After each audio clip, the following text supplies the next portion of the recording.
December 7th, 1941, a date which will live in infamy. This is terrible. This is one of the worst catastrophes in the world. From Dallas, Texas, the flash, apparently official, President Kennedy died at 1 p.m. Central Standard Time. 1 minute 15 seconds. Velocity 2,900 feet per second. Altitude 9 nautical miles. Downrange distance 7 nautical miles. And the people who knock these buildings down will hear all of us soon.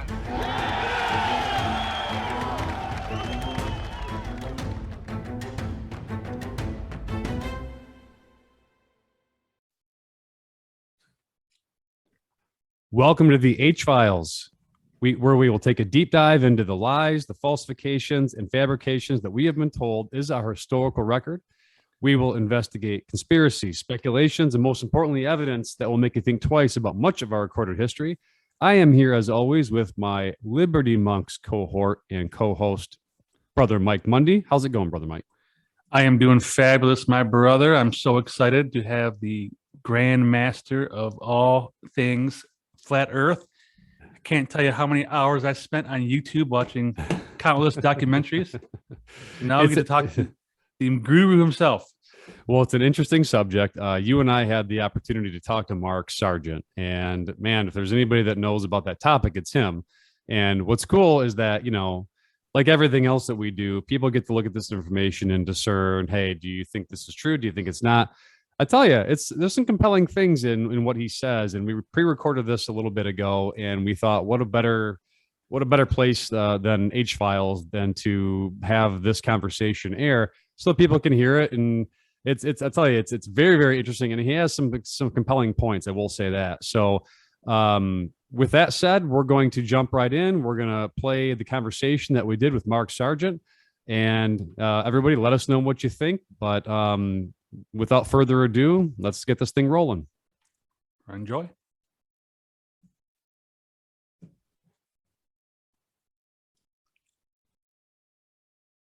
Want to introduce our next guest for our show this evening.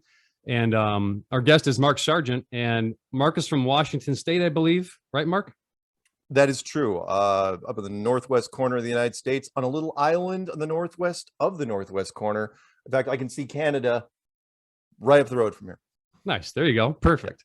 And Mark, you started playing computer games, video games professionally, right? In Boulder, Colorado for part of your working career? Yep. I was one of the first people in the world to actually be hired to play video games for a living. No kidding. Yeah, not kidding. Back way before there were teams and South Korea turned it into an industry, I was hired by a little company out in Boulder, Colorado, a little publisher, and went to conferences and made games better than they were. Meaning, you know, I made them look. I was a ringer. I wasn't kidding. Really? I went to these conferences and played the games. People were like, wow, it looks so easy. It's like, not so easy. But that's what I did. Did you ever think that the video games would get to the point they are today, where you can actually? I mean, you obviously did it professionally, but did you ever think it would get to this point? They do. It's incredible. Did I? No, I did. I did think that eventually, because I could see where I knew I talked to enough developers while I was playing for a living that I knew what everyone was aspiring to do. And the only limit was the tech. You know, the processor power wasn't there. The graphics power wasn't there. The memory wasn't there. And I knew eventually, you know, I had some really geeky, nerdy friends that they were plotting the graphs. It's like, yeah, we should be able to start hitting it by this point. And they were right. And you just start jumping up. And then we finally capped out at processor speed and memory and stuff like that. But yeah, it's incredible. It's funny because the things we were aspiring to do, the ultimate goal is to create a virtual reality where you can just jump in, you know, like the Matrix or the 13th floor. And right.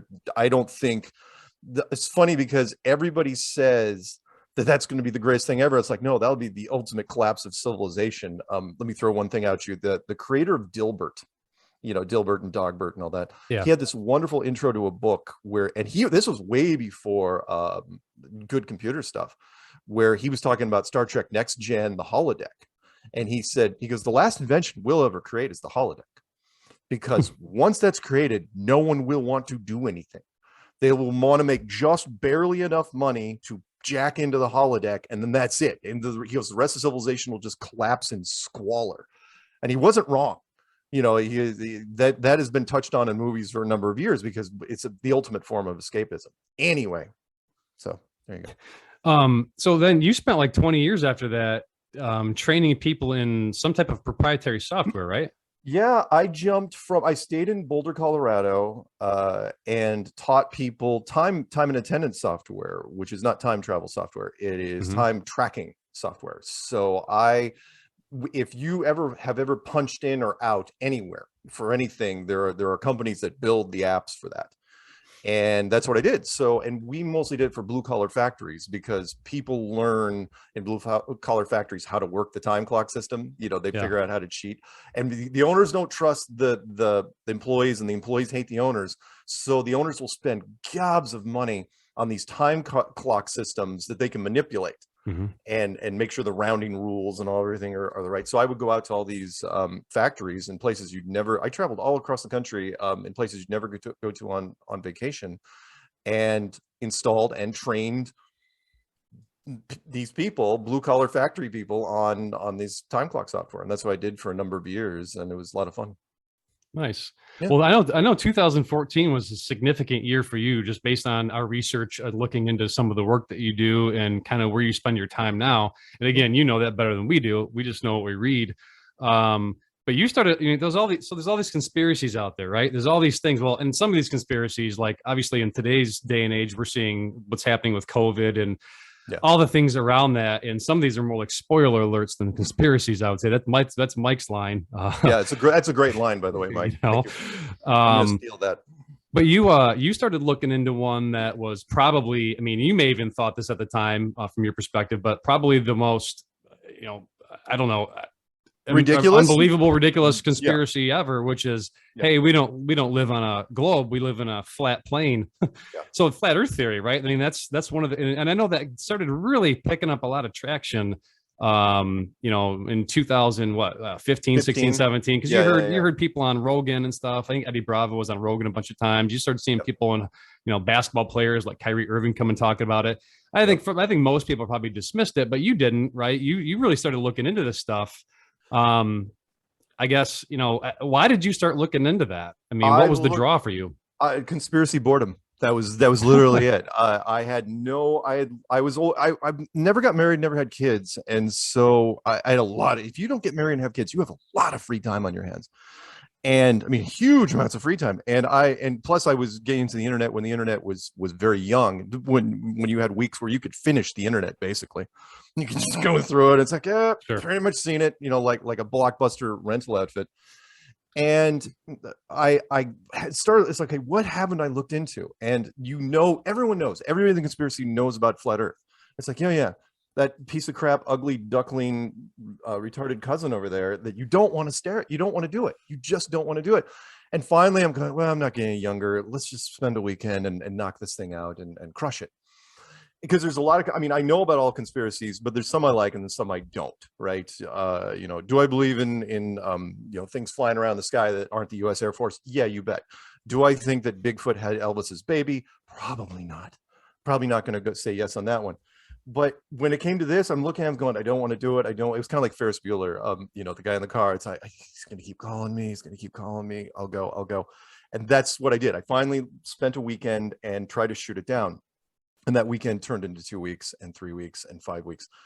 And it's like, why can't I prove the globe 100%? Why can't I prove the globe in a court of law anymore? And then 9 months later, in the beginning of 2015, I just had this Jerry Maguire moment where I woke up and I said, yep, I'm going to go the other way on this. And I started making a series of videos called Flat Earth Clues, and I threw them out on the internet. It was just this giant cry for help, which was, because I know the internet hive mind is very, very intelligent. You know, they miss nothing. You're going to get somebody at 3 a.m. in their underwear in the middle of Nebraska going, oh, I've solved it.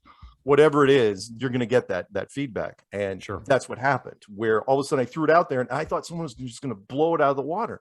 Academics going to get some PhD calling me, because I did the smartest thing ever. I put all my contact information on the internet. Great idea. Absolutely outstanding. I recommend it to everyone. Do that.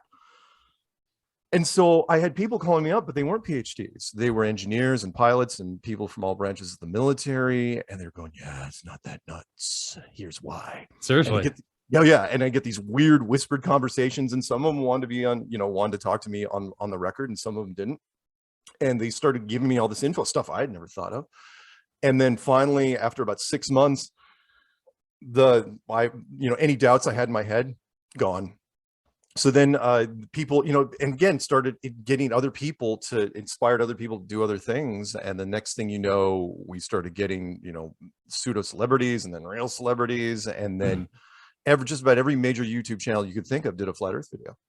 Just couldn't help themselves, because they saw, everyone tracks the metrics, and we were tracking so vertical that there were people that were going, basically it wasn't just the hits and the likes, it was the comment sections. The comment sections became so polarized because flat earth is extremely polarized.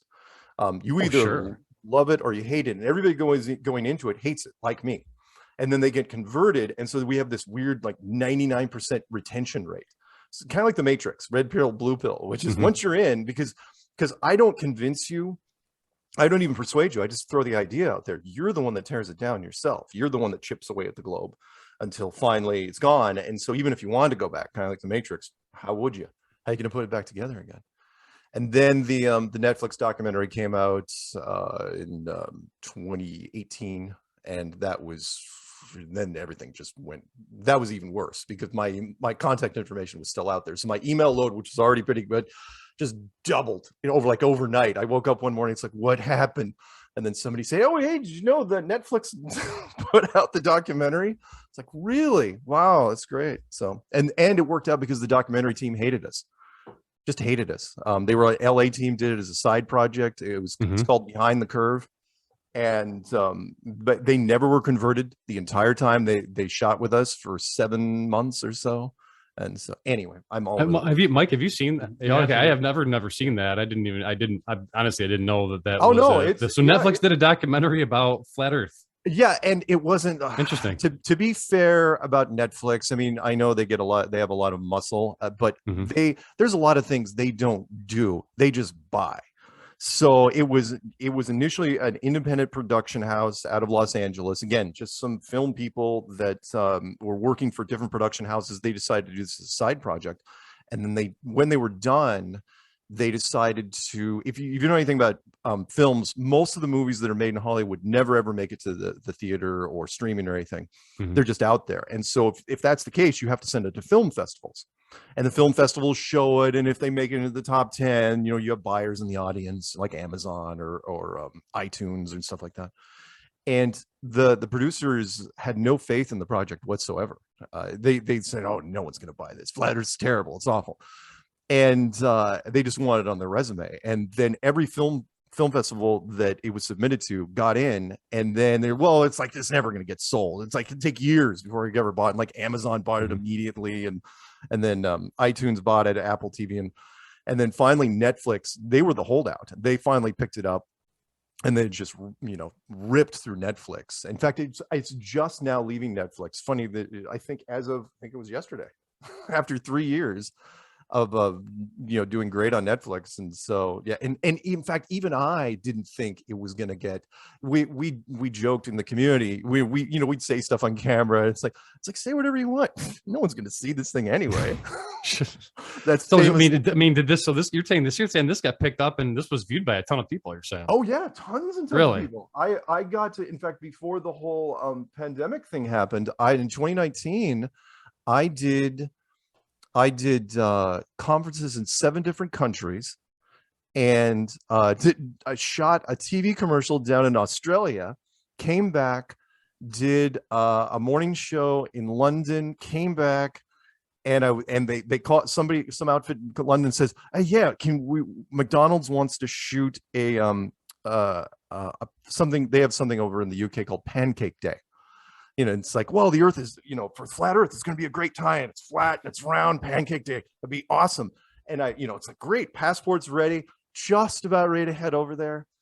And all of a sudden the borders started closing because of the whole pandemic. Oh, no kidding. It's like, oh no, oh no. So yeah, it was wonderful. We could do no wrong. to where, there was even a quick little, was it a Senate hearing? Where they were trying to, when they, if you, it kind of glossed over where fake news was one of the things they wanted to talk about. And there were 3 topics.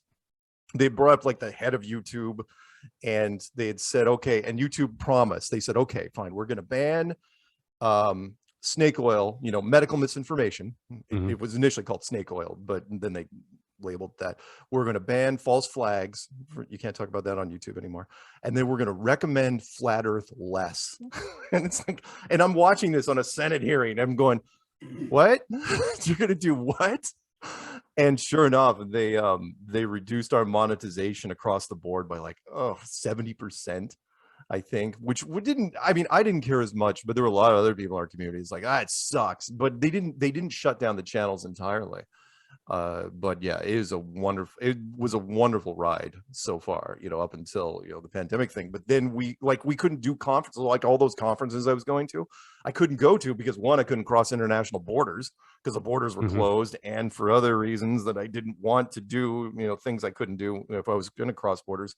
And then we couldn't do, even in the United States, we couldn't find venues. Like 2020 was supposed to be a big blowout in Vegas. And we couldn't do it because we could not find a single venue in Vegas that would do anything without a mask. So, yeah. Gotcha. Well, you wonder why flat earth, right? So the powers that be will censor things they don't want to know, like the election of 2020, they'll censor that, take videos down. Right. Why COVID didn't they destroy us? COVID information, they take that down. Why flat earth? They allow Bigfoot to be on the internet. They allow Atlantis. So why? We wonder why did they pick on flat earth? It's just interesting. Well, initially, why did they, or why didn't they pick on us more? Right. Right. I mean, that's both, I guess. Yeah. So initially, I thought they let us run. They promoted us nonstop for 3 years. The first 3 years, 2015 to 2018, it was shameless. I mean, there's a video I've got on my channel. This mirror from this guy, just this random guy with average subs, and he was making a video about asking people on YouTube how to get things not recommended for him. He goes, no matter what I do, no matter what topic I put in, recommended for you keeps showing up at least 3 or 4 flat earth videos. He goes, it doesn't matter what topic I put in. They just keep recommending these flat earth videos to me. And they were talking to this European guy, because it all comes down to like 1 or 2 programmers. And it was like this one programmer who wrote the algorithm for what is recommended for you, right? When you get things, you wonder why. It's this one guy that was it. And he says, it was interesting. Out of all the topics he could have brought up, thousands and thousands of topics he could have brought up about YouTube, he brings up one. And he goes, if the average person that gets into flat earth watches 20 videos in a row, he goes, what do you think we're going to recommend? And what he was basically saying was, because people forget, is like YouTube, there's Netflix and there's, Hulu and Vudu and all these others. He goes, but technically, from a numbers standpoint, YouTube's the biggest television network in the world. It's all amateur hour, but it's still the biggest network in the world. And they were looking for binge topics. And when they looked at the trends, they're going, when people go down the rabbit hole of flat earth, and they just keep going, because again, it so blows people. It's like, what? I'm just going to keep clicking. No, I'm not going to go to work. I'm just going to keep clicking. And once that happened, they were really looking for something to promote binge worthy. And so they just keep doing it, and they kept working. Meaning, it's recommended. It's, oh, hey, that guy's never looked at a flat earth video in his life. He's been watching for 2 days straight. And they just keep doing that. And then after 3 years, they decided, I think we had saturated just about everything you could think of. So they pulled back, and people said, oh, they're censoring us. And I said, no, they're not hitting the brakes. They're just letting their foot off the gas. There's a big difference there. They never once tore down our channels. And if you're wondering why they didn't crack down on us too much, 2 reasons. One, because flat earth is, what's it hurting? Meaning, out of all the conspiracies out there, flat earth is not dark and sinister, and people don't talk like Batman when they're describing it.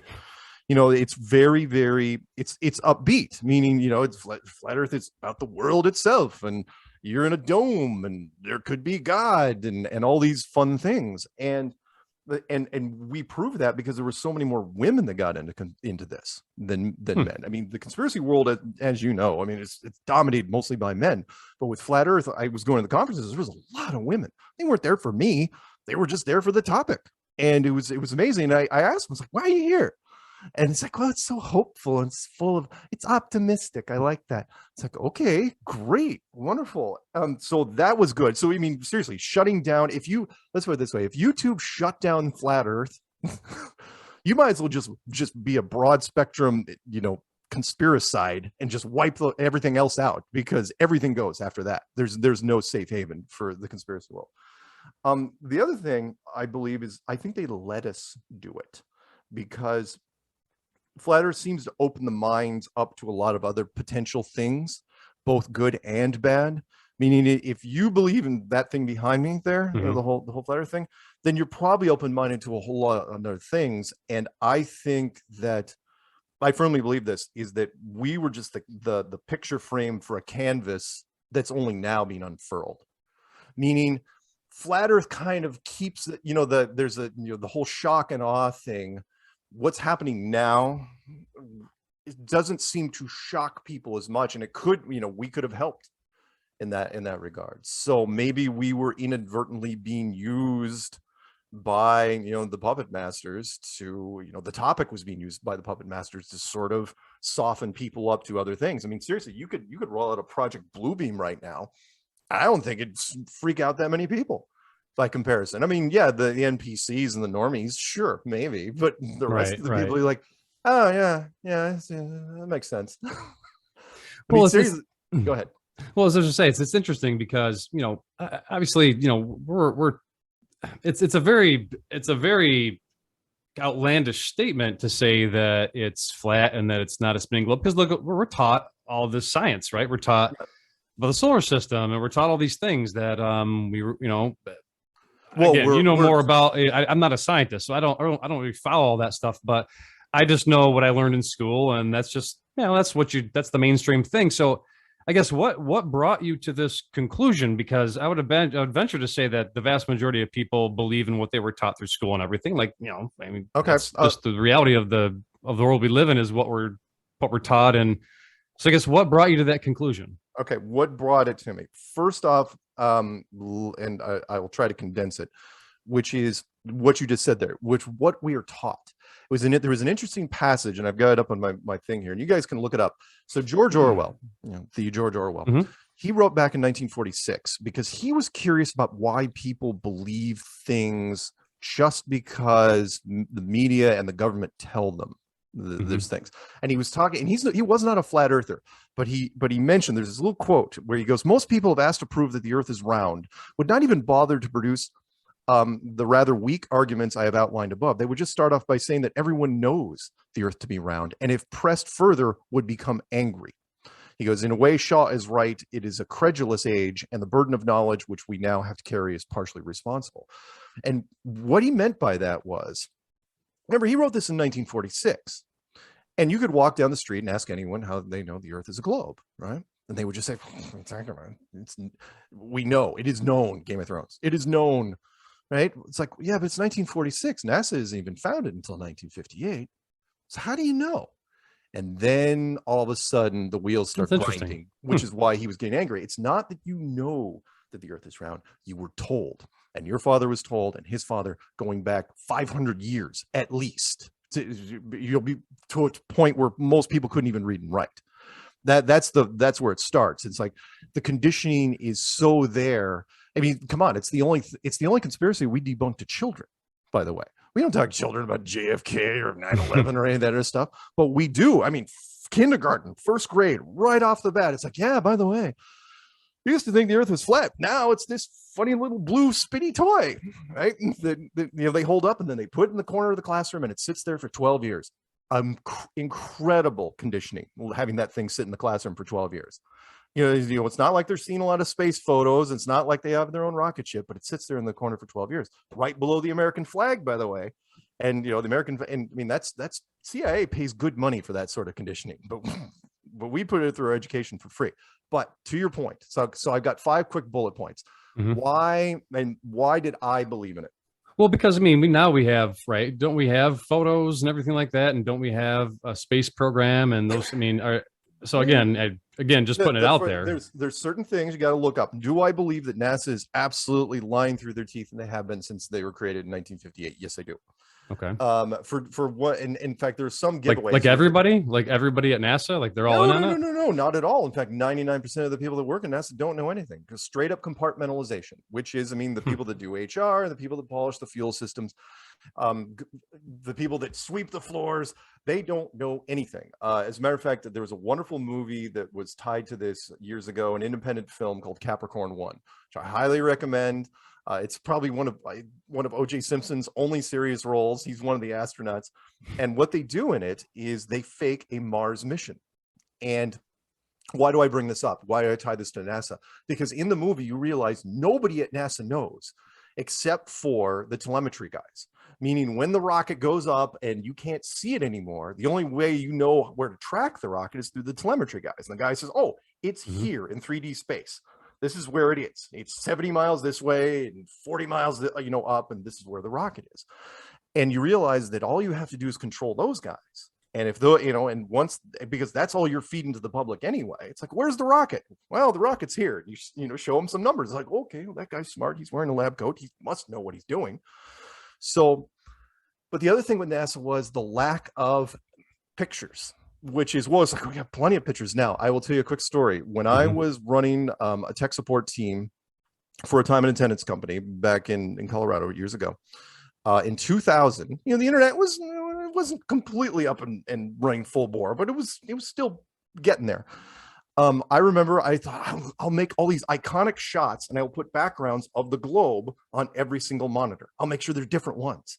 And I kept putting all these different strings, like Earth from space, space, globes, all these different Boolean strings. And I kept getting one image and one image only. The screen was just filling up with the same freaking image, which was the Apollo 17 blue marble shot. You can look it up today. Oh, sure. Yeah, I've seen that. The Apollo 17 blue marble shot. First blue marble shot ever taken. You know when the second blue marble shot was taken? No, I don't. 43 years later, in the summer of 2015, when we started ramping up. I only knew this because Obama tweeted about it. It's like the first, the second blue marble shot. It's a terrible impression, but go with me on this. Gotcha. The press release was written by Scott Kelly, who supposedly wrote it from the space station. He didn't supposedly take the shot. It was taken by somebody else. And it just blew my mind. It's like, wait, 43? You know how long that is in the technology world? We're talking most of this. The first one was taken in 1972, the blue marble shot. It was like, okay, so what happened between Apollo 9 and Apollo 16? No one took any full disc shots at all. And then the last time you're coming back, it's like, oh, I better take one because we're not going to be up here again for a long time. You take one, and then most of the 70s, all of the 80s, all of the 90s, 2000 to 2010, and then halfway to 2020, then you take in the second shot. Nobody else took a shot of the Earth. You're saying there's no other pictures at all until then? That's not any full disc. Really? No, they're not. They're all partials or really close ups, and it just blew my mind. I mean, you can look. In fact, I've got the link. I'll even send it to you. The blue marble shot. It was just It blew my mind because it was on the White House when Obama was doing his thing. It's like, oh yeah, the blue marble shot.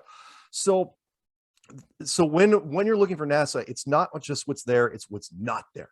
And there are so many things that aren't there. I mean, I could spend an entire show just on the Apollo program, for example, which is, the Apollo missions. There were so many things that went wrong. The pictures that were taken were iconic, but the more you stare at them, the more they don't make any sense. And the reason they don't make sense is we teach nothing. Come on, American education. I've got teachers in my family. No offense to them, but we teach people almost nothing. It's like can you drive? Great. Can you write your name? Great. Get out of here. Go do life. Go do your slave work.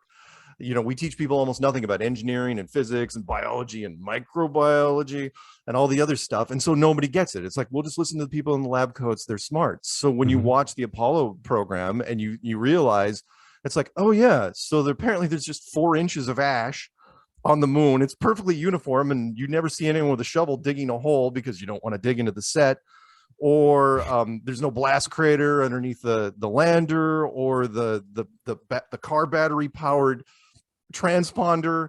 that has maybe a range of 50 miles. It's punching through the Van Allen radiation belts and it's doing 10 frames of color video a second in 1969 in perfect two-way communication. What are you lining it up with? Or the spacesuit, which completely defies thermodynamics, meaning you can look this up on YouTube any day you want. Like anything in a vacuum chamber that's pressurized just detonates. Volleyball, football, can of soda, He-Man, you know, oh, sorry, no, it's not He-Man, Stretch Armstrong. Anything that's got any pressure in it, which leads into Mike's thing. It's like the Tesla Roadster in space. Let's segue to that. So fast forward. Yeah, because that was Elon Musk did that. They launched something some years back, wasn't it? Yeah, a few years ago. A few years ago, he supposedly took one of his old Teslas from. By the way, Elon Musk did not create Tesla. It was a completely different group. He just bought them, but it's a whole other thing. Mm-hmm. Drives me nuts when people tie him. It's like, no, he created Tesla. It's like, no, he didn't. He just bought it. So he takes this convertible, this red convertible, and puts it in space. Does not retrofit it at all. Supposedly just launches it up, pops open the capsule, and it's fine. With 3 HD cameras with perfect communication beaming back to Earth, even though this thing just spinning really, really fast. I'm going, wow, communication is really great. And nothing's happening to the car, meaning it's negative 250 or it's positive 300 degrees. And the windows aren't spider webbing. The side window should have broke inside the thing, should have turned into the glass. The front window should have shattered. All the pressurized systems should have blown up, even though it's not a gas-powered car. There was all sorts of, the hydraulic system and the brake system, the window wash. Hell, the window washer fluid alone should have shattered. The tires should have turned into bombs and blown the fiberglass everywhere. The car was in absolute pristine condition, and that driver that was sitting in the passenger seat drove me nuts because there was no endorsements on him at all. This country is all about marketing and greed and money and power. That thing should have looked like NASCAR, and it didn't. In fact, there's no logos on it at all. Two companies, one private, one public. And I know I'm getting ahead of myself. Mm-hmm. SpaceX and Tesla, no logos anywhere on those cars whatsoever. Why? It's like you could have done, and it was never done ever since then. It's like, car companies, why didn't all the car companies try to do some sort of thing in space? It never ever did. Or one more thing. Why did they use the convertible version? The flagship is the S model, the four-door sedan that everyone's driving nowadays. Why didn't they use that? You could sell per seat. I mean, hell, Disney alone, you could have put, because the driver was just generic. Are you kidding? 4 people you can put, because they own the rights to everything now, Disney. You can put, I don't know, Stormtrooper in the driver's seat. You got Iron Man riding shotgun. You got Groot in the back seat. It actually would have been pretty cool. Next to him. That thing would have paid for itself. And yet there's nothing happening. So no, it was, and somebody sent me the video link to that, and I only saw this first still shot. And I remember thinking, I wrote back, I was like, who made this? I go, who photoshopped this? They go, no, dude, that's a live stream. I'm going, what? What are you talking about? It's a live stream. It can't be. And then it was like, oh, we're going to slingshot this thing off to Mars. A perfect chance to spin that thing around and start looking at the Earth as it goes back into the distance.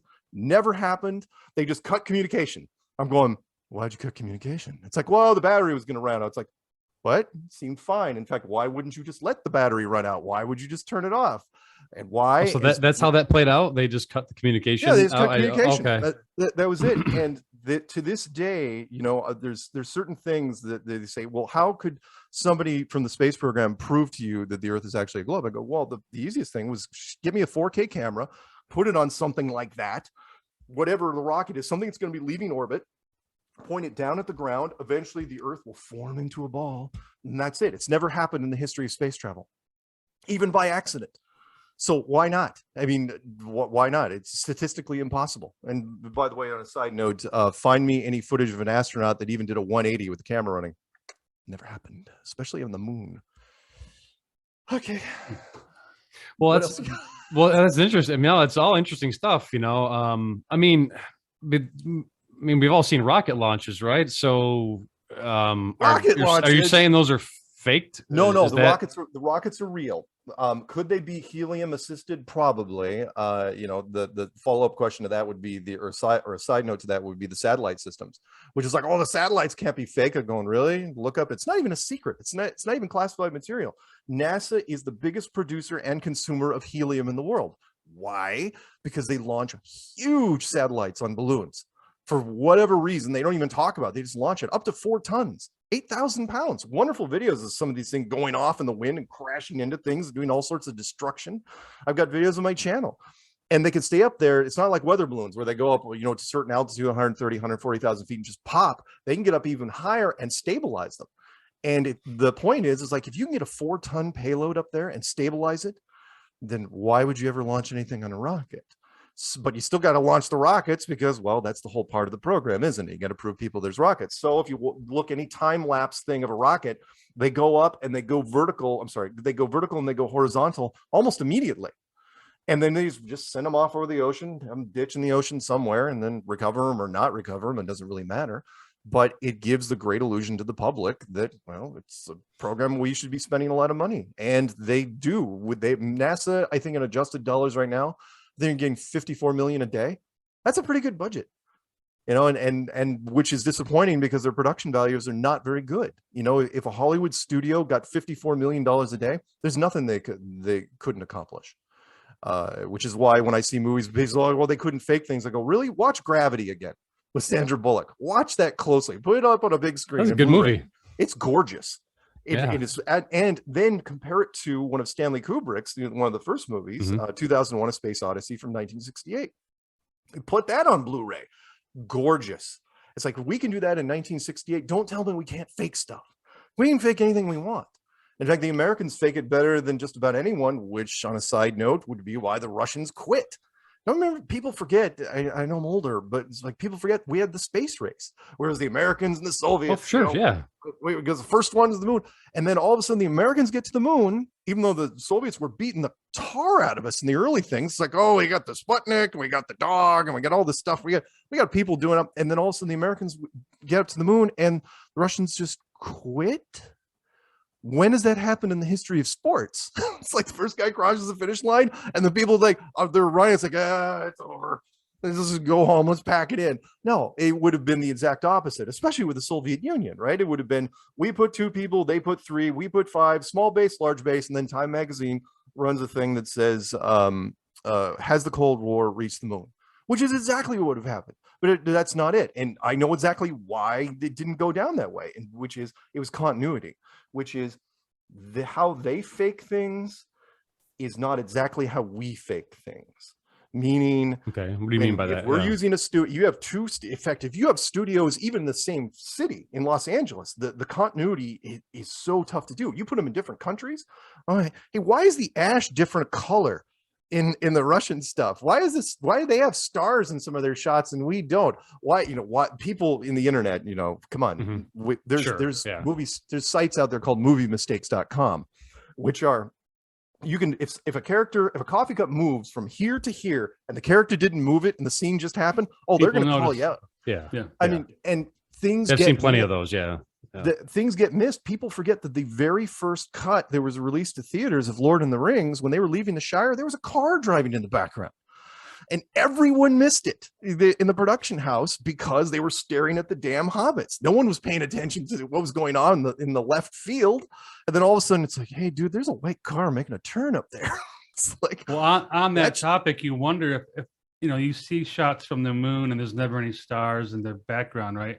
So you wonder, they would know that someone with a calculator and a ruler would have figured out by the star mapping that it's not adding up. So take them out. And I know, look, I am a huge nerd at heart, which is, it doesn't take much. I call them the nerd Illuminati meetings, which is you have a group of people and you're going, remember, this is 1969, right? And they're like slide rules and really expensive calculators. And they're going, so the belt of Orion should be here on this tight time date stamp, but 3 hours later it has to be here, and that gets really frustrating in meetings like that. And finally someone at the end of the table, whoever's calling the shots, going, let's just get rid of them, get rid of the stars. We'll just say it's some exposure thing, nobody's gonna know, no one's gonna care. And that was the running thing, which was, it's an exposure setting. But then they had to get the astronauts to come back later and say, no, we never saw any stars at all. Because then the follow-up question would have been, well, if it's an exposure setting, why didn't you just set it at least one roll of film so you could see the stars? But no, they couldn't, because there would be too many questions. Maybe it would be just like, Hey, because some nerd is going to say, hey, didn't you see the Big Dipper when you were pointing your camera and setting up the flag over there? And if you catch him in a lie, which is why also the astronauts went into complete seclusion afterwards. These guys should have been on a permanent high, right? Should have been absolutely jacked up beyond belief, but they weren't. They all turned to the bottle. No one did press conferences. Buzz Aldrin barely did anything. I mean, yeah, they go to a couple conferences here and there, but they were pretty quiet about it. And the international press conference was just stunning. They were just down. And it's just, because again, it's tough to take. I don't think, in fairness, I don't think even they knew until the very end, kind of like Capricorn 1, they were told until after.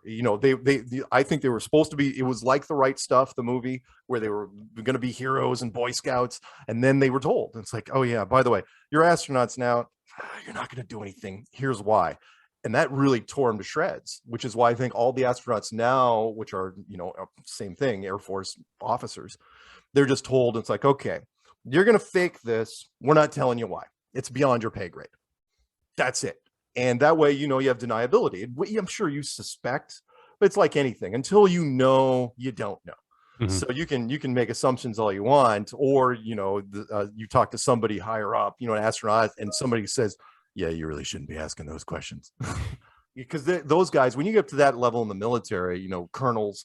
I mean, there's full bird colonels on the on some of these things. You don't make it that high without knowing when to not ask questions. Mm-hmm.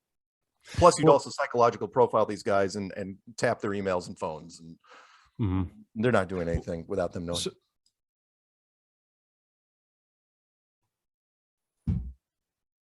So Mark, when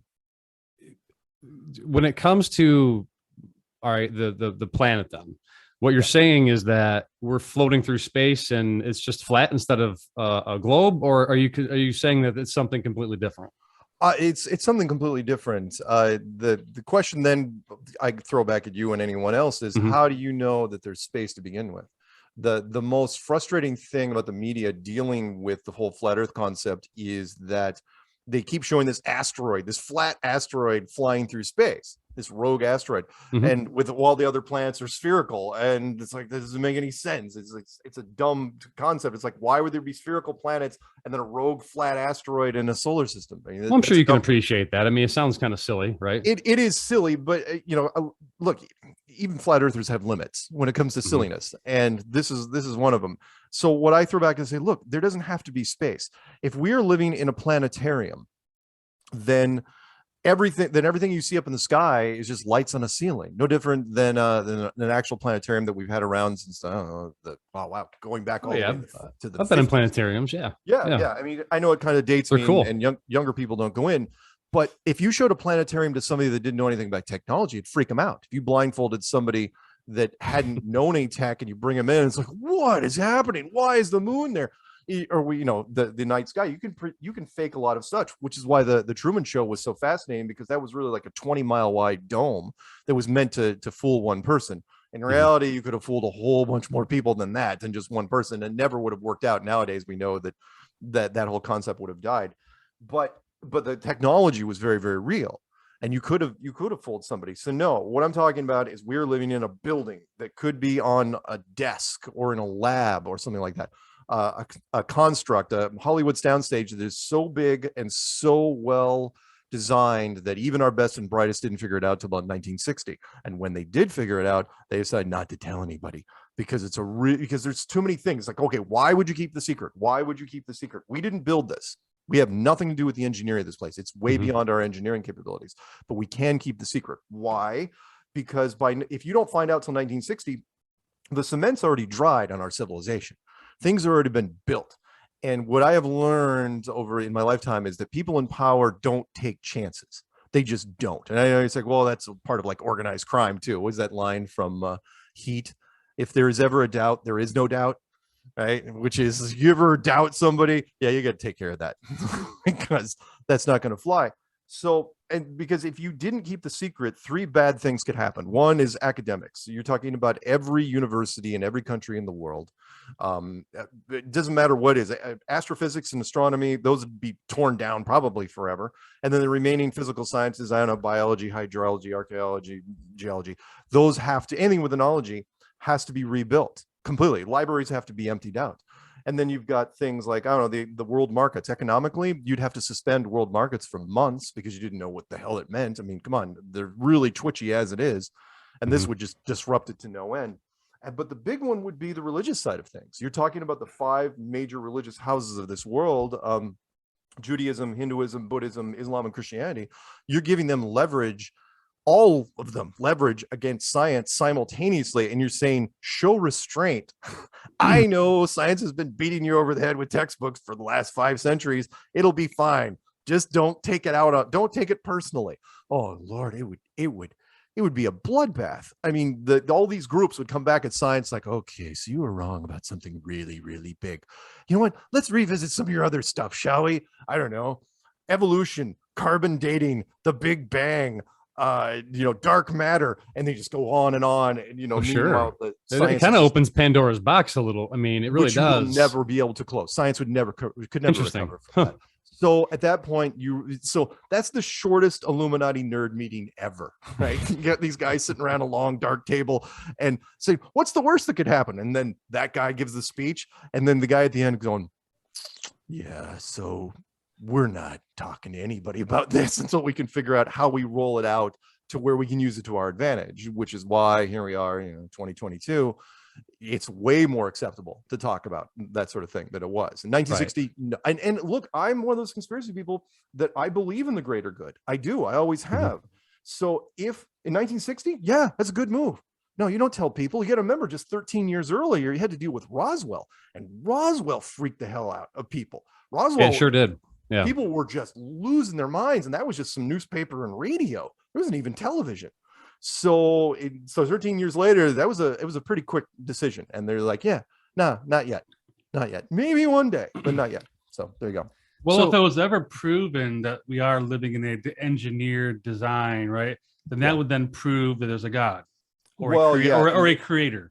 Yeah, and at that point, then that's a good point. All that matters to people then is getting to heaven. And they don't care about economics or government or rules or monetary system. All that would matter would be that.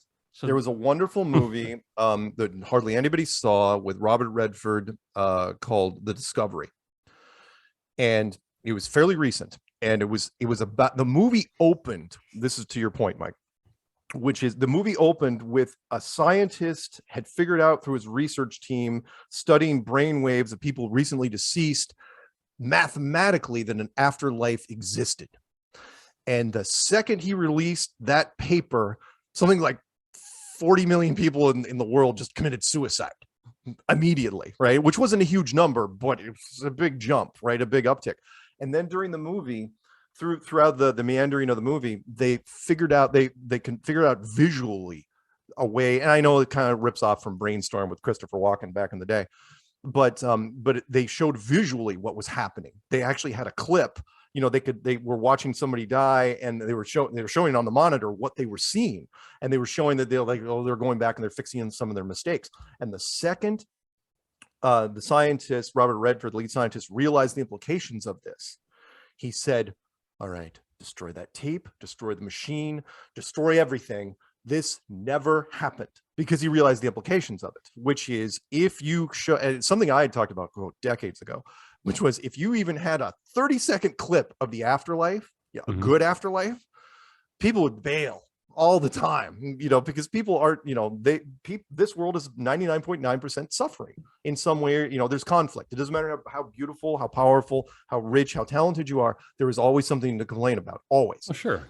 And there's some people that suffer more than others. And if they realize, like, oh, there's a better place. Yeah, so there's a bridge over there. I'm going to go for a walk. And that's multiply that by a whole bunch of people. So yeah, you're absolutely right. This is one of those things where, now it doesn't prove anything about an afterlife, but it absolutely proves this, like this, the default shape of it is like, look, if this was built, then it was built by something or someone. And then you got two choices, either an advanced civilization that's older and more powerful than ourselves, or the divine. And I'm not talking about the whole Santa Claus in a bathrobe, on a Sunday morning type divine. I'm talking about some, but then you're just splitting hairs because one man's advanced civilization is another man's deity. And either way, one step closer to knowing God's phone number than us. Mm-hmm. Well, so you had mentioned, so you've covered a bunch of stuff here. What you have mentioned some other things that you have looked at that you consider to be the evidence, right? That kind of steered you towards this. What are some of the other, I guess, evidence in your mind that, I'll give you my 5 big bullet points. Okay. So there are, and I can email these to you afterwards as well. So there was a German television team network called ZF1, the equivalent like ABC over here. And they said, okay, we're going to get you in touch with a astrophysicist and we want you to talk to him, but we're not going to have you talk to him directly because people, when they get PhDs, apparently lose the power of speech. I don't know what it is. They're so tunnel visioned, which is why you don't see PhDs on the media. The media only uses Bill Nye, which is, I shouldn't open with him, Neil deGrasse Tyson, Brian Cox from England, Michio Kaku from Japan, and Bill Nye. Those are the only 4 guys scientists ever see on television because they can talk on TV. The rest of the guys don't know anything. So anyway, they got this guy from Georgetown and they said, okay, you're not going to talk to him directly. What we're going to do is we're going to pass notes through school. We're going to have you record some stuff and we're going to give him the video and we're going to have him respond in a video. We're going to you guys are never going to talk.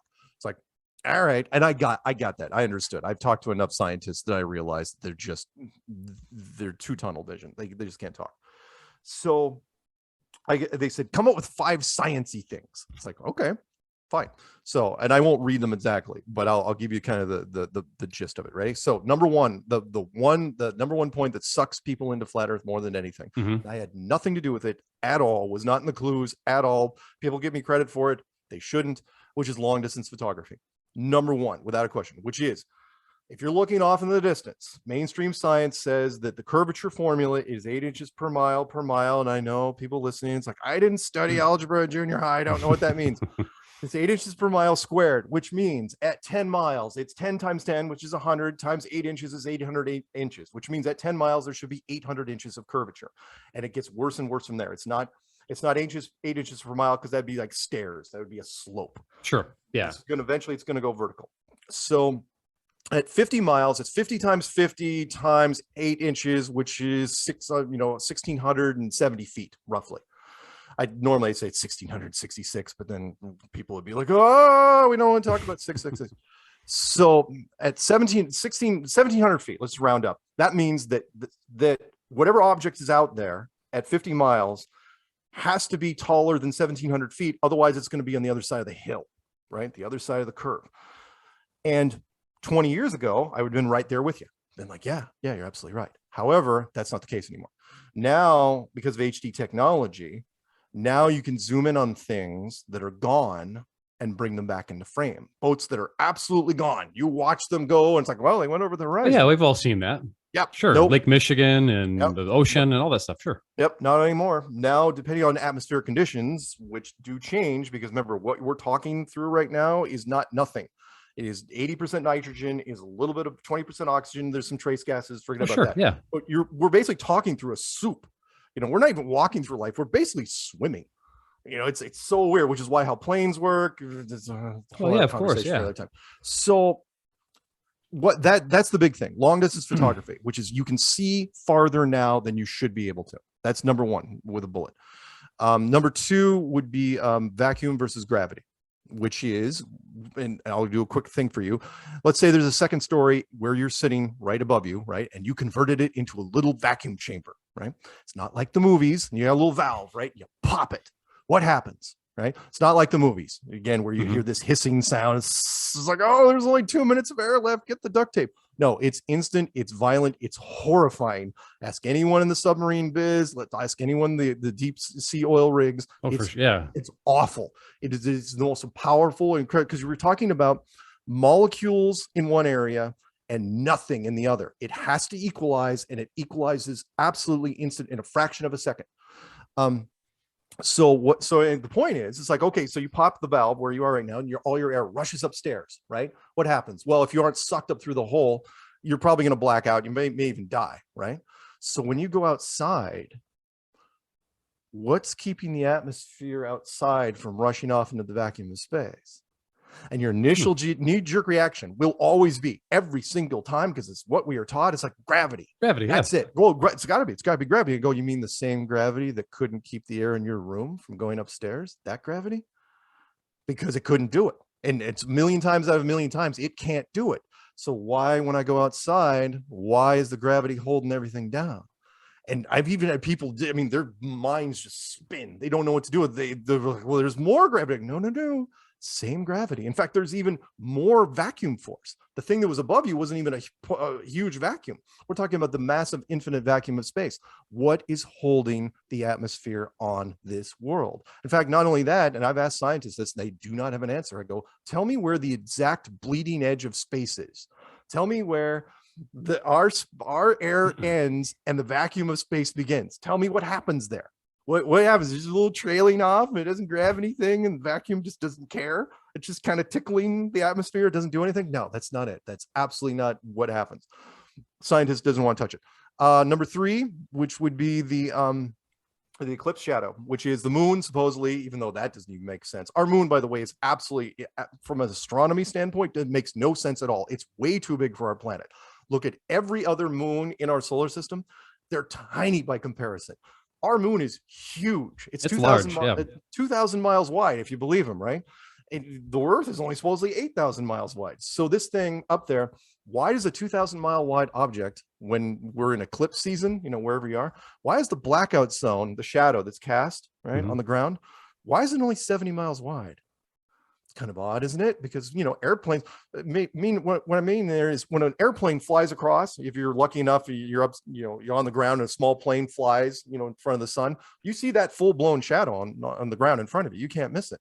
Shadows cannot be made smaller. They're always actual size or larger. But in the moon's case, the moon shadow is 99% smaller. Why? How does that happen? Have you ever walked by a building and seen your shadow shrink down to the size of an action figure? Nope, no one has. No. But the moon supposedly does it in science. Like, well, it like a reverse magnifying glass, but with a shadow. And that's how, when they come up with all sorts of fun stuff, it's like, no. If that was the case, then when the Earth passed in front of the sun and the moon was on the other side, the shadow on the moon should be, 250 miles wide. The moon should turn into a giant eyeball. Never does. You get this big crescent shadow, but it's way too big. Shouldn't be that big. The Earth's only 8,000 miles wide. No one wants to talk about it. Number 4, which is the moon temperature. This one blew me away. I was into flat Earth at least a year and a half before somebody called into a podcast and said, dude, the moon is actually cold. And I'm going, okay. And we were laughing. It's like, what do you mean cold? Like exactly. That's what it's like. What do you mean? It's cold at night. Everyone knows that. It's a dumb hang up caller. And no, not at all. He goes, no, the moon's generating a cold light. I'm going, what are you talking about? And so let me explain really fast. So it's 90 degrees in the sun. It's 80 degrees in the shade. We're just round down, right? So everyone knows it's cooler in the shade than it is in the sunlight. But in the moonlight, it's reversed. Meaning, if you are standing in the moonlight, and let's say it's 50 degrees in the moonlight, it's 60 degrees up to 63 degrees in the moon shade. It's warmer in the moon shade than it is in the moonlight. Now, wait a minute, that doesn't make any sense. It doesn't make any sense unless the moon is generating a cold light. Because it's a reflection. I mean, of sunlight, so it should be warm, right? You're absolutely right. That's what we're all told. The moon is only bright. Well, by the way, it's also too bright. The moon is way too bright considering the Apollo pictures that were taken. If the moon was really that bright, when you were on the ground on the moon, it would be glowing. But whatever. But I didn't think about that. That's interesting. What we figured out is that we've been able to do this in universities for years now. In fact, they use in some health beauty products, which is you can change the frequency on a laser and actually make it generate a cold light. Now, we're not talking about Mr. Freeze type stuff, but it's it's not like you can use it to chill lettuce or anything like that. But it is generating a cold light. But the point is, at the very least, it should not be negative. It should be neutral. Remember, it's bouncing off the sun's radiation, right? So you'd think it'd be neutral, maybe even a fraction of a degree warmer. No, it's colder. In fact, we even took it one step further. And I was the first one. I will take total credit for this. I go, what happens when you take a magnifying glass to moonlight? Because remember, you take a magnifying glass to sunlight, You burn something up. Yeah, you can burn something up, right? Yeah, a You bunch take of a ants on the magnifying sidewalk. Yeah, you can say everybody does that. If you take a magnifying glass to moonlight, what happens? Does it get warmer or does it get colder? It even gets colder. How is Really? that possible? Because it's generating a cold laser light, which we can duplicate now. What does that say? Does that mean that the Earth is flat because the moon is generating a cold light? And by the way, there's wonderful videos on this. We even had a guy with predator vision go out that didn't believe it and started doing predator vision, thermal stuff with his camera. He's like, I'll be damned. It's like it's actually true. And we test it with copper strips and water and all sorts of different crap, and it's absolutely true. I mean, you can do a point and click. I've got a point and click little infrared thermometer you buy for $20 now at the hardware store, usually used on engine blocks and concrete and crap like that. It absolutely works. Helps if the moon is full in the sky. If it's slow on the horizon, you're probably not going to get much. But does that mean the world's flat? No, it doesn't. But it absolutely destroys the relationships between the sun and the moon. It means the sun is its own independent light. It's a big light bulb, and the moon is just a LED light. It's a night light. That's all it is. The last one, which is the Van Allen radiation trap question. And I treat this, even though I was not a big fan of Karate Kid, it's kind of like the crane kick. Can't be defeated. Here's why. So, are the Van Allen radiation belts deadly? Yes or no? Now, if you don't know what the Van Allen radiation belts are, they were announced by Van Allen, a NASA employee back in the 50s, who said, oh, wow, there's all sorts of really thick radiation belts up to like 60,000 miles thick around the whole world. Super deadly, shouldn't go up there. Well, that worked for a few years, and then Kennedy comes out, and we choose to go to the moon this decade. Oh, it's like, oh, God. And Kennedy was like, oh, we're going to go to the moon. And then they ran back to Van Allen, and they said, so how are you going to get past these things? He goes, we're going to go real fast.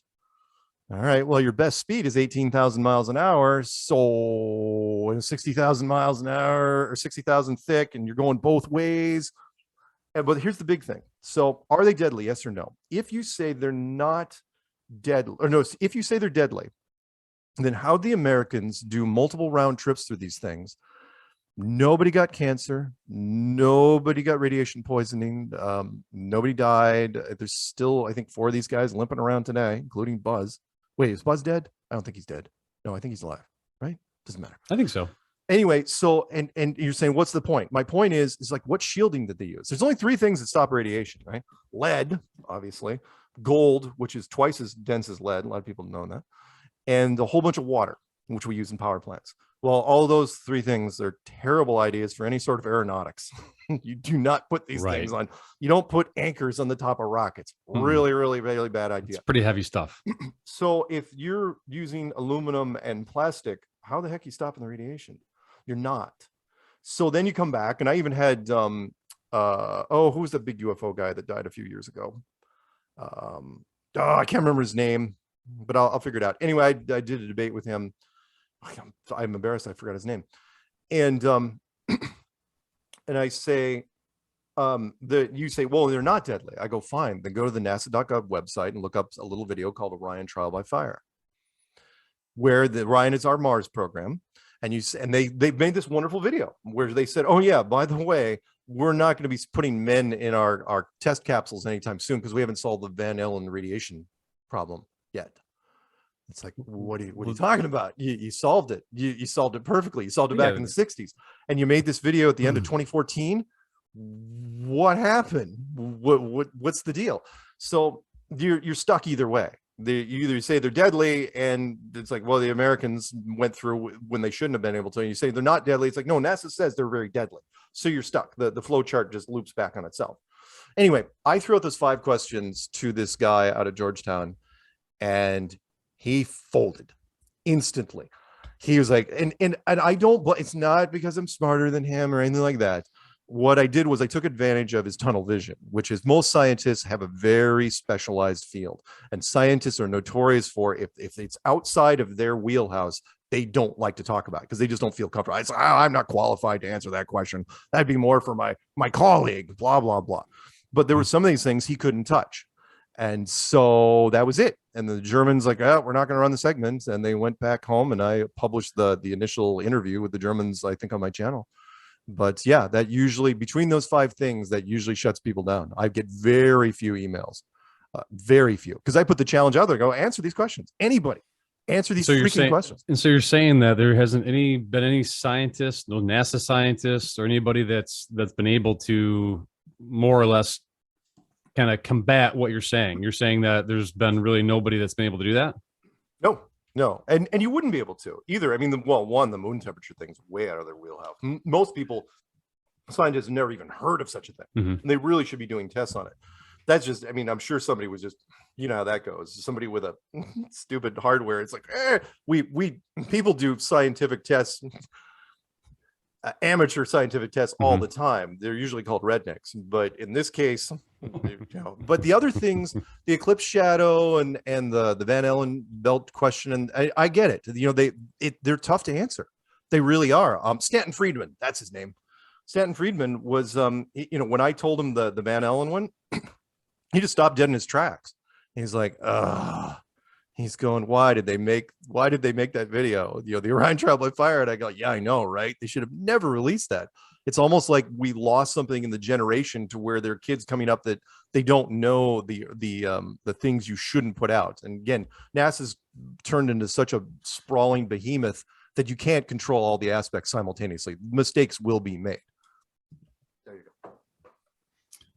Wow. Well, I mean, I can't answer those. I can tell you that. Because I don't have the, like, I'll use that. I will send them to you. I will email them to you, and feel free. If you have any suggestions after the fact, by all means, let me know.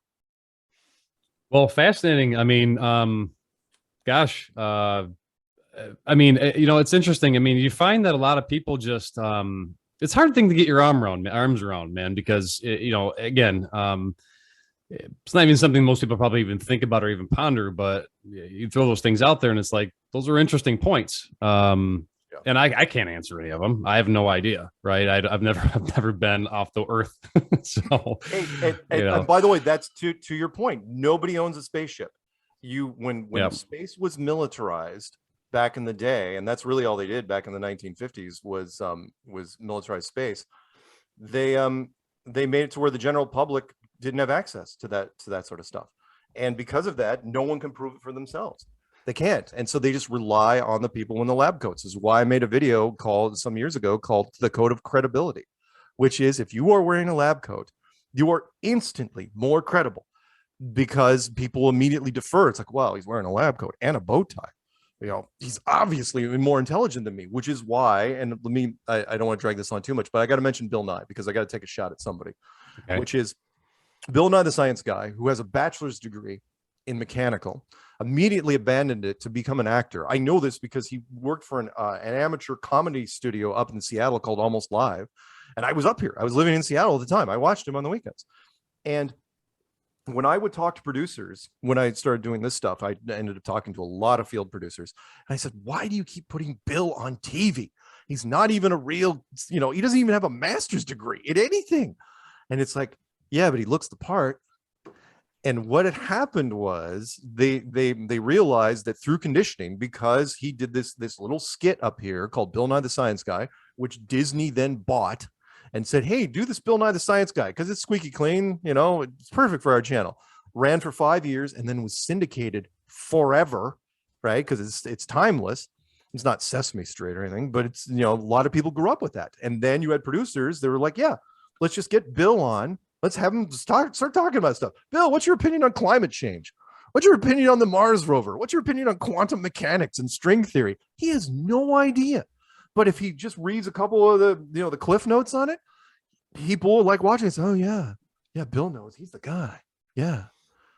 Well, if what you're saying is real and true, I mean, are there scientists that are looking into this type of thing? I guess why aren't people blowing the whistle on it? Well, no, you can't. Who you can do? What I have learned from the academic friends that I've talked to over the years, which is when you reach, especially when you get past your master's and you're getting to your PhD, is that the only thing they care about when they reach that level, is peer groups and being published.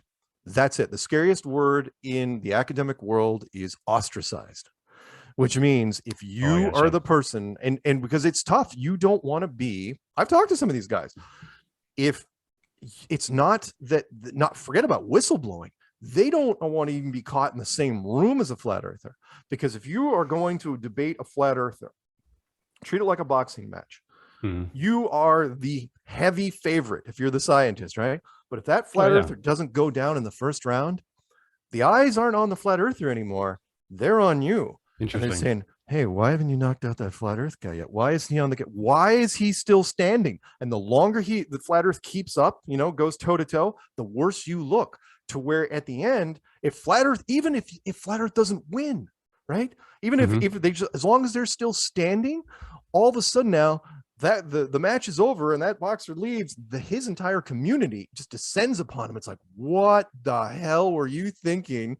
You know, you were, and then they say, yeah, you can't hang out with us anymore, and that's it. You're done. I mean, has anybody has any scientists and people that are astronomers debated like people on this? Very, very few. And how do those debates go? They go very, very well because of the points I bring up. It's like, look, so they don't have answers for your staff. No, they don't. They don't. I mean, they've got answers for some things, but again, when you reach a certain level of academia, you can only talk about those topics.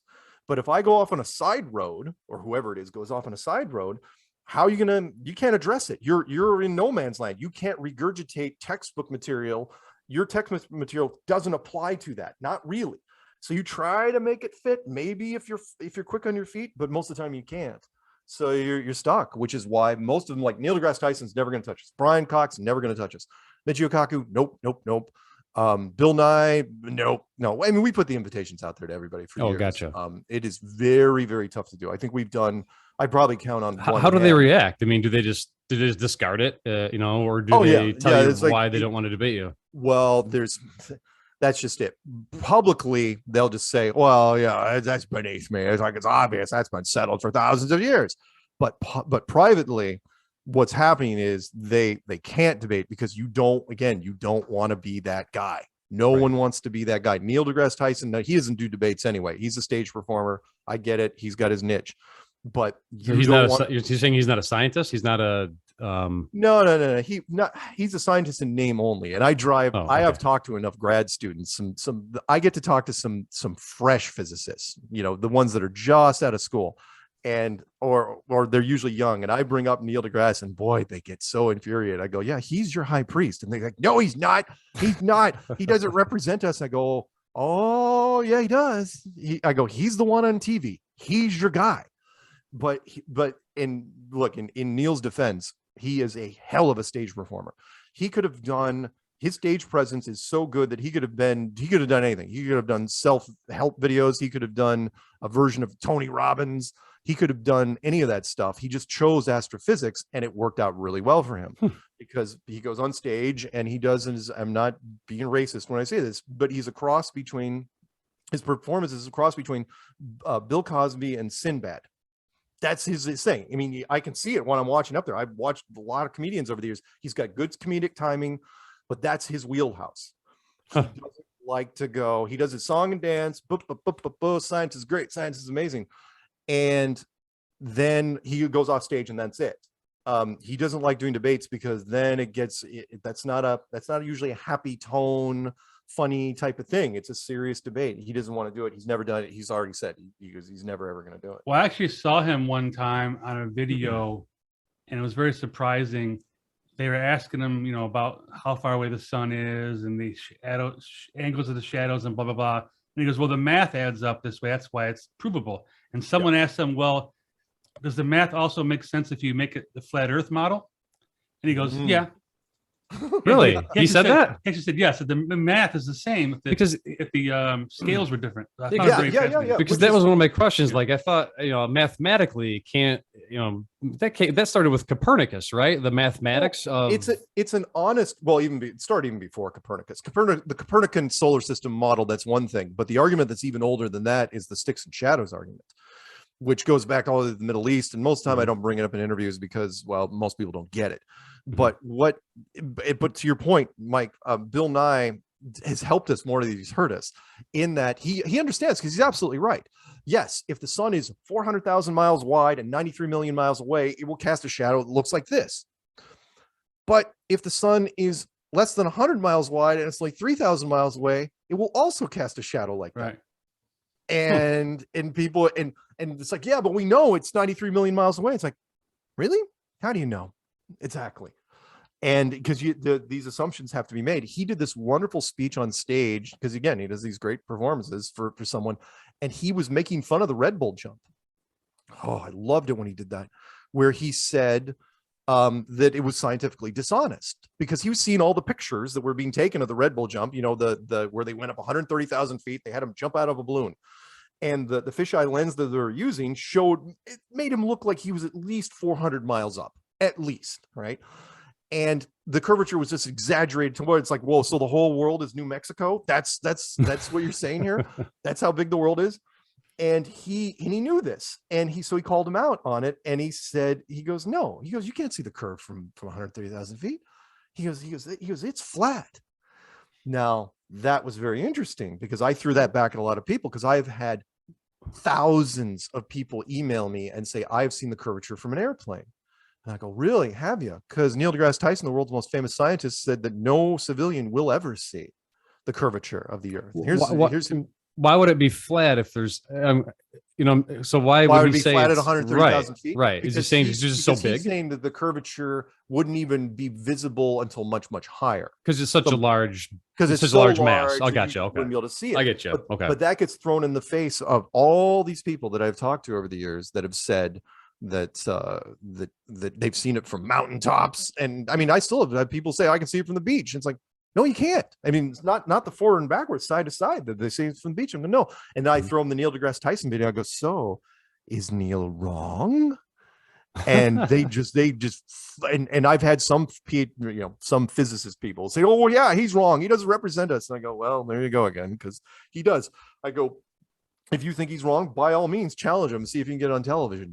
It's not going to happen. In fact, if he ever dies, I will hope he doesn't die, because there's no one that could fill his shoes right now. He's one of the few guys that's actually keeping flat earth at bay. Because people's like, well, if Neil's, against it, that's good enough for me. I was like, all right, I guess.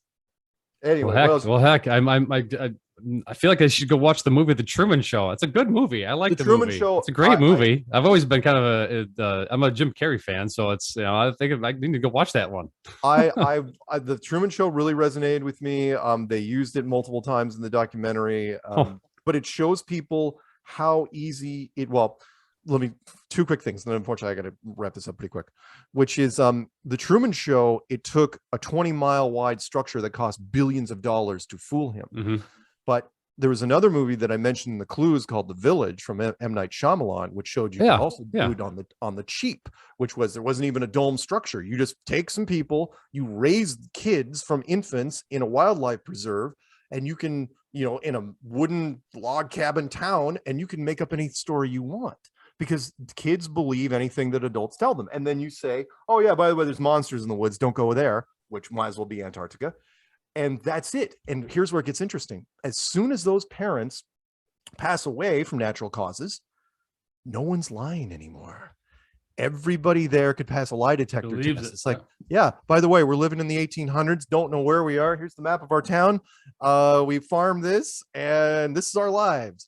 And that shows you how easy it is to get people to the line in the Truman Show, circle back, which was said by Ed Harris, the creator, which was, we believe the reality that is presented to us. We want to believe things. We don't immediately, we're not instantly suspicious. Not when we're growing up. Kids don't believe, kids will believe anything the adults tell them. It's why suspension of disbelief is a term. When you go into the movies, just use the movie reference. Mm-hmm. Why do you get emotional watching a movie on a screen? You're sitting next to other people. It's a movie. It was made last year. The actors. What other movies they were being. So why are you getting emotional?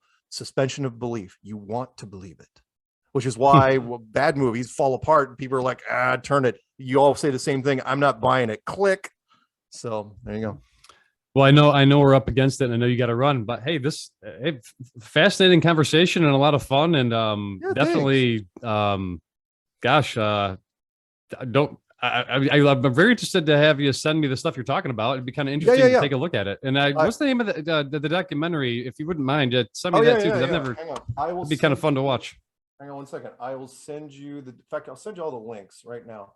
So thanks. I'll send you the books and the links. And here, we'll just do this. Let's delete all this. 1 second. Just kill all that. And paste that in, and hopefully get all these links. So what I sent you was the Flat Earth app, which we created, wonderful stuff. Testingtheglobe.com, which is the religious angles, if anyone's into the religious side of the thing, Flat Earth. Stephen Carpenter, the Deftones, models. If you want physical models, there's people that make models. BehindTheCurveFilm.com. You'll see that on the way down there. Behind the Curve is the name of the film. I enjoyed making it. They hated us. It is not exactly pro flat earth. It is back and forth. I mean, any movie with Scott Kelly being interviewed against flat earth, that's never going to go well. And then some of the books and the other stuff. So, all right, well, cool. Well, thanks for coming on and sharing your perspective, and thanks for coming on Liberty Monks. Yeah. And thank you for not just attacking me in front of your audience. I know some of your audience members are probably saying, oh my God, this guy's nuts. Let me end with this. It's like, look, I'm not here to convince you. I'm not here to persuade you. Take everything I say with a grain of salt, but most of all, do your own research and ask questions. All right. Well, with that said, hey, God bless you, sir. God bless you. And God bless everyone out there listening tonight. And as always, God bless America. Until next time, be safe and well. Thank you.